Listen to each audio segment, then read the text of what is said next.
Assalamualaikum тугандар. 13.000 ақш долларына 2001 жылы шығарылған Sprinter 416 2.7 объемды турбинасы бар. Машина сатуға шықты.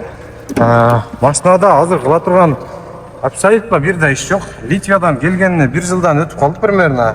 Машинаның технический, кузовной барлық жақтары жақсы.